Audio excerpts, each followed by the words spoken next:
Am I the a-hole for moving in with my male best friend without consulting my significant other?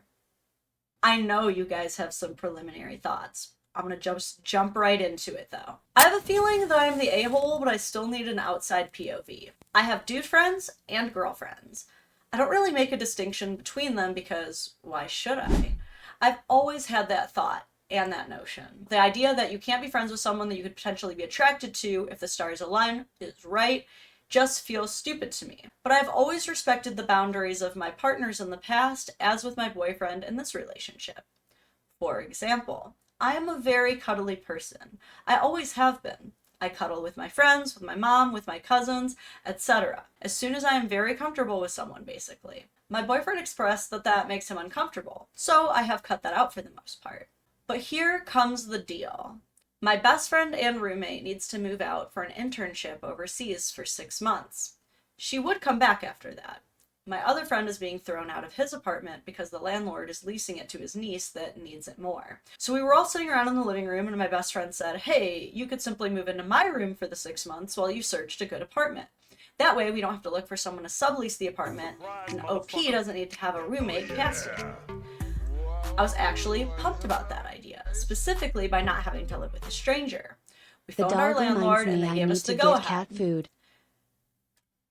Oh, I think I just heard something in my headphones. Did somebody just donate and I missed it? Am I the worst? You're the worst kind of scum on the face of the earth. The next day I met up with my boyfriend and excitedly told him about what was going to happen. But he was really upset. He was upset that I didn't ask him beforehand. He was upset that I was moving in with another guy. He was just all around upset and left me at the restaurant all alone. Now it's the next morning and I feel guilty. He hasn't been responding to me. Am I the a-hole? I'm gonna give you just a second to marinate in this story before I give you what the popular vote was on this. If the best friend is gay, no issue otherwise. A gay best friend is, I would say, a lot different, actually. Not even just a little bit different. Now that I've given you a minute to marinate in this, because a few of you are saying, yeah, you're the a-hole. The popular vote was not the a-hole. So some of the NTA comments are coming from people who are like, well, this sucks for like us bisexual people because it basically means we can never have roommates. Very, very fair point. But again, it's not even necessarily the fact that it's a male best friend, but let's be honest. Yes, that plays a factor. It is the fact that there was zero consultation, and it kind of brings us into a lot of relationship. It brings us into some relationship territories that we don't often discuss, but is a fair discussion of how much of someone's life, autonomy, body, individuality should we be running by our significant other? Are some of you kind of like ride or die, all or nothing? Like literally, if we're in a long-term commitment, you should be running basically everything by me. Do you consider it more specific things like tattoos, permanent dealings? I'm curious about that. I think a lot of these people are not putting themselves in the other person's shoes. I mean, how many women do you know where if their boyfriend was like, oh, hey, I was just, thinking one of my girlfriends is, out of in a bad situation and I just thought that she could come move in here for the next few months. Like, how many women do you know who would not get the ick from that? Oh, hello. Sure.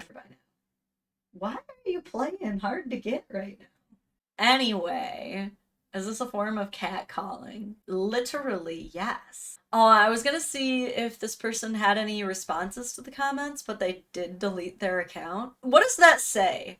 When you get the not the a-hole vote that you wanted, but you still delete your account? I think that speaks so much volume to the actual validity of Reddit. Reddit is such a testament to the quality over quantity aspect of life that often gets diluted down by the anonymity of the internet. When we prepackage a story to post on Reddit, that is very often in our favor. But we prepackage these stories about our issues, and there's always some validity to the issues. Almost always, right? It'll be something like a husband not doing chore, very frustrated, feeling things are imbalanced. And no matter how they package it, no matter how unbiased they try to be, there's no way that they're going to get the years of context or objective perspective that would be necessary to draw an accurate conclusion on the situation. But what you will get is a lot of reactionary, hyper confident mumbo jumbo.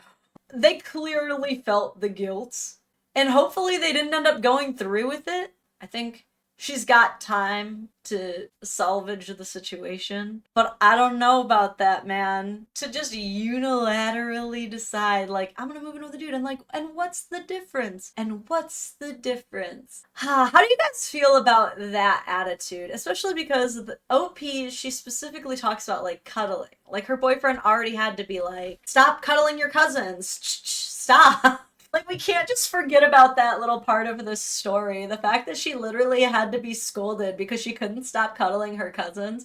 And okay, call me out in the comments if you think I'm wrong. Be like, Dadvocate, I'm sorry that you don't have a close relationship with your male cousins to where you don't feel like you can sit on their lap. But that's a little weird to me. You cuddle your male cousins, bro? Trust me, I get that some people are a lot more liberal than other people. This is just me. I do have friends who let their girl cuddle dudes. I do. That's them. And he's like, I love it. What? And how am I going to tell him he's wrong? He loves watching his girl cuddle other dudes. I'm not going to sit here and be like, well, you're wrong for that, brother. There's someone out there for everybody.